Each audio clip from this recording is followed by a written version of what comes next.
This video is going to show two more synthetic division problems. The first problem is 4x squared minus 13x minus 5 divided by x minus 2.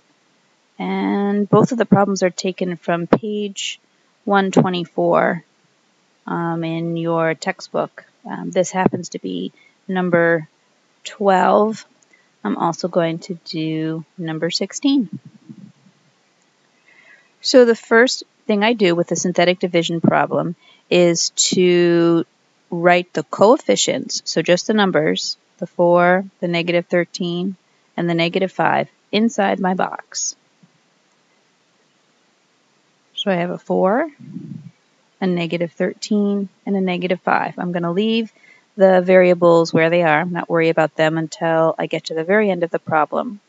And then outside the box, I am going to write the 0, which is going to be the opposite of whatever this number is here. So I have a negative 2, and I am going to write a positive 2 outside the box. Next step, bring down the first number, 4. All right.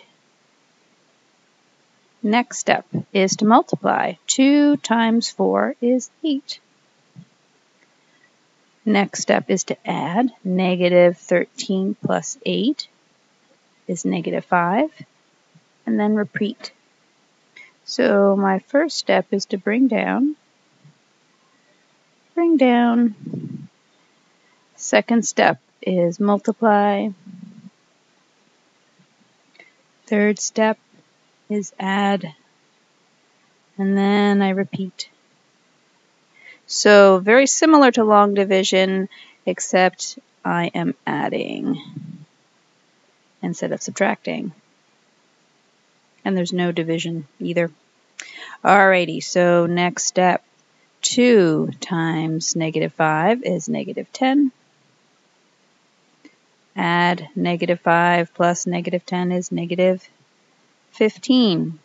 Now that last number is going to be my remainder. Sometimes it's 0, but in this case it's negative 15. So that's going to be my remainder. And when I go to write my answer, I have to replace the variables. And my variables are going to have one exponent less than what I started off with. So I started off with a squared term, which means that I'm going to start with just a plain old x, a linear term. So I'll put those back in. Here's my answer, 4x minus 5, and I go down in order, right? So here's a linear term, there's no x in the next term, and then my remainder I'm going to write as a fraction, so plus a negative 15 over x minus 2. And there is my answer. Let's try another one. Here's number 16, x cubed minus 4x plus 6 divided by x plus 3. So once again, I want to write down all the coefficients inside the box.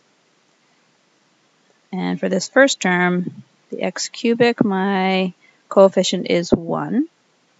So here's my box, 1. My x squared term, well, there really isn't an x squared term, right? The x squared term would be here someplace, but there isn't one, so my coefficient for my non-existent x squared term is 0. So this is like my x cubes, this is my x squares, here are my linears. The coefficient for my linear, my plain x term, is negative 4, and then my plain numbers, 6. All right, I need to write the number outside the box, and the number outside the box is going to be the opposite of whatever this number is. So I've got a positive 3, I write negative 3. Next step, bring down, multiply. 1 times negative 3 is negative 3. Add.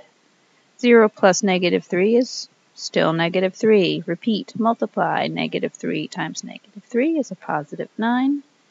Add. Negative 4 plus 9 is 5. Repeat. 5 times negative 3 is negative 15. Add them together. 6 plus negative 15 is negative 9. And once again, that last number is going to be my remainder. That's my remainder.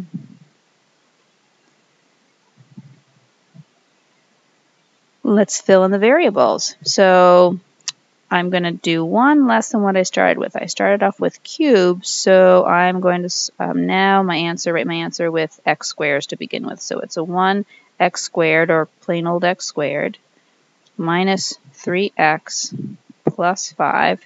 And I'm going to write my remainder as a fraction. So plus negative 9 over x plus 3. And I'm writing my remainder over what I am originally dividing by. And there's my answer. I'll do a couple more in the next video.